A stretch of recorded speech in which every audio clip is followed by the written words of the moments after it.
look at the statutes, the laws of a place like Georgia in the 1750s, contemporaneous with that revolt on Hispaniola, you'll find laws that are specifically seeking to restrain Africans from getting knowledge of plants, because it was feared that they had in mind a plot or a conspiracy similar to what unfolded in what is now Haiti in the 1750s. See, African people used strategies that they knew would work. Mackandal, another great revolutionary, he poisoned the French. And the women were the ones that poisoned them when they would prepare foods. He killed over 6,000 European Frenchmen. When the enslaved Africans were finished with their work, he went down to talk to them. Like, he would always go down and talk to them. And at one night, he took out 3 handkerchiefs. A yellow handkerchief, a white handkerchief, and a black handkerchief. And he said to the audience, in terms of storytelling, because that's how we give information through stories. So he took out the first handkerchief, and he said to the enslaved Africans, first handkerchief was yellow. He says, these are the people that owned this island before Columbus came. And they were totally annihilated. Then he took out the white. He says, the white handkerchief, these are the folks that, annihilated the Tainos. And then he took out the black handkerchief, and this is the prophecy. He says, we, Africans, are going to avenge the Taino folks, and we're going to get these white folks out of Haiti. And so Mackandal used his science, and I think he was a kind of pharmacologist in modern terms, but he used his science of understanding the natural world to begin to talk about how do we take that knowledge and free ourselves. And Mackandal, he's sort of the spark of the Haitian Revolution. When you look at many of the people coming up out of this system, for instance, Mackandal was a preacher. And Mackandal was a preacher who told his people and the people around him that he had visions. There's such a connection between Mackandal and Nat Turner as it relates to the work that they were doing. Mackandal understood the problem with the collaborators. And unfortunately, it was a black collaborator who turned Mackandal in, who turned on him. And the French captured Mackandal, and they were going to burn him alive. When Mackandal was about to die, he made a very strange prediction. Mackandal said, I'm coming back as a mosquito. Now, a lot of people didn't know what that meant. Years later, when the French came to invade the island, there was a certain number of French troops, thousands of them, who were killed by malaria brought on by mosquitoes. Now, the malaria skipped over the Africans because they were immune to the malaria, but the Mackandal prediction definitely came true. That just showed how spiritually in touch they were.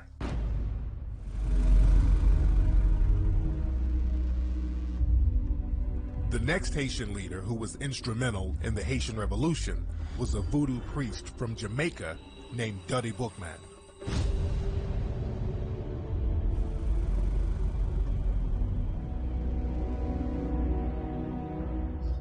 So Boukman appears to be one of these persons who's leading resistance in Jamaica. The British, not wanting to martyr him, sells him to the French in Haiti, because the French is known for breaking black folks. Jamaica was supposed to be the place where that was done, but the French is supposed to be really strategic at this and good at this. Boukman is the child of a woman whose name I don't have yet, who was a big-time revolutionary in Jamaica. And her son was sold to Saint-Domingue as punishment to the mother. So he was about 13, 14 when he was sold over here. And they seem to have been Muslims. He talks a lot about the Quran. And in fact, he's named Boukman because he had a small Quran tied to his waist. And at some point they realized that. And when he refused to give it to the colonizers and enslavers, they burnt the book on him, with him. So he was all burnt up. And then to mock him, named him Boukman. Boukman and another enslaved African woman named Cecilia Fatima began the planning stages of the revolution. They went around the island and they organized a congress to participate in the infamous Boukman voodoo ceremony that occurred in an alligator swamp. Cecile Fatima had gone around for about 4 years to bring that Congress together. She had gone around the whole entire island to bring that Congress together. And as much as many people talk about that meeting in the alligator swamp, that Boukman called for the prayer, but it wasn't Boukman that called that congregation together. And it wasn't done in an instant. It was months of organizing and building up. And the person who was leading this organization was a mambo, a female priestess by the name of Cecilia Fatima. It should not be seen as surprising that some of the leading figures of the revolutionary process were said to be either believers or practitioners of this New World belief system that we refer to as Vodou or Voodoo. I like to share with my students. Think about what master you must have if you decide to hold your meeting in a swamp of alligators. This kind of going so far as to take the life of your oppressor is already there. And the place where that meeting took place, the alligator swamp, that was a place the whites didn't go in because there were really alligators up in there. So very few people could go in and come out. But the black folks had a different relationship with the ecology than whites had. They mastered having this relationship. The whole concept of the Yoruba religion is to know and understand the forces of nature. When you're trying to get free, it's very important to create your own identity. When you want to oppress somebody, the thing you do, you change their name, you change their religion, you change their language. And the Haitians understood that they needed their own language. This is why they speak the French Creole. That's a form of their own language. They knew that they had to go back to their own religion. They went back to voodoo. And there were people who were Catholic, there were people who were Christian, there were people who were different religions, but they went back to voodoo, and that codified everybody. It was an African spiritual force that brought the people together. And when African people were brought together, it gave them a common goal. When they had a common goal, then they knew the common enemy. And then they would take care of their own business. And voodoo is not just a religion. I mean, Africans didn't really have religions. They had a way of life that at best you can call their sacred science in dealing with cosmology and ecology. Intentionality was to make our stuff so fearful and so evil and so scary that we run away from it. You know, and so all you gotta say is that, you know, when I was growing up, if I met a lady and I asked her where she's from, she said she's from Louisiana, I'd be backing out. Oh, she might know voodoo. You know, she'll put something in my soup. She gonna do some people. See, that just make us afraid of our own stuff. We ain't talking about no Dracula movies here, no zombies. We're basically talking about Africanism.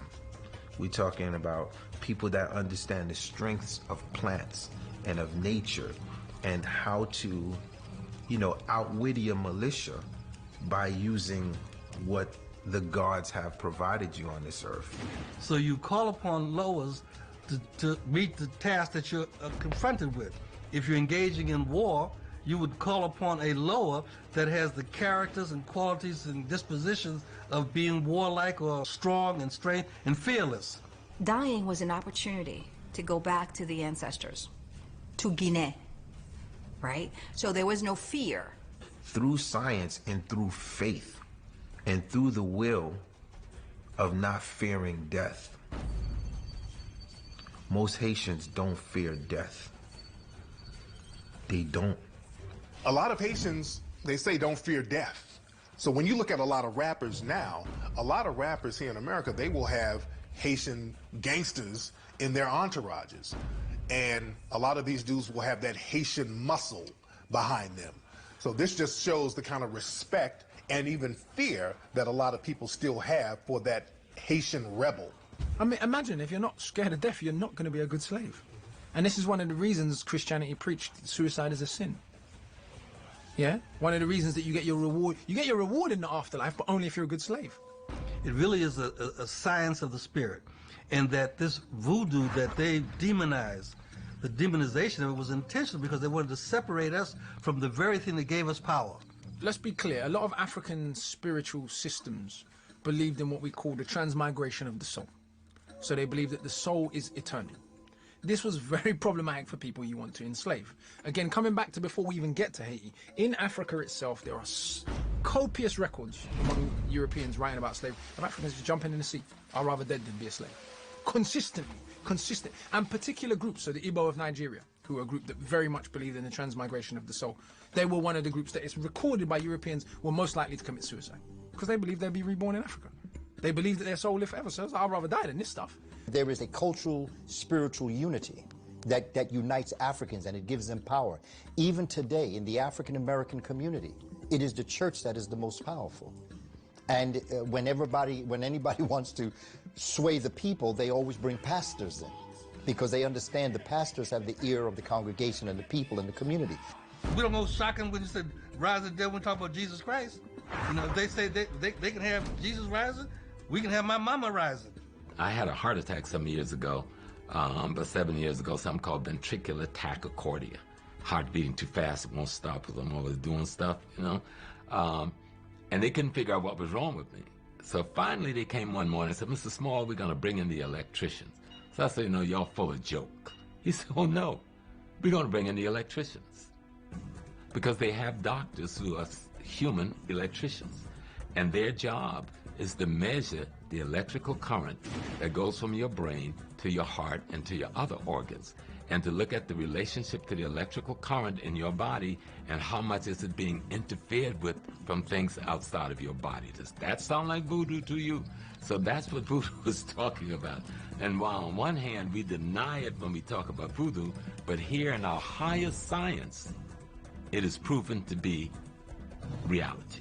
So the Africans had absolutely no fear because they knew that this was a transformation, that it is how you live that matters, not how you die. The concept of zombies comes from Vodou. It's an African concept, and it's not about the living dead, it's about worshiping the ancestors, praising the ancestors. But the white supremacists, they flip that into something demonic where people are going to come out the ground and walk around and get you. And that's that boogeyman concept that they've created because of the Haitians rising up and getting revenge. And that's always been a scary thing for the white supremacists. African people rising up, getting revenge on them.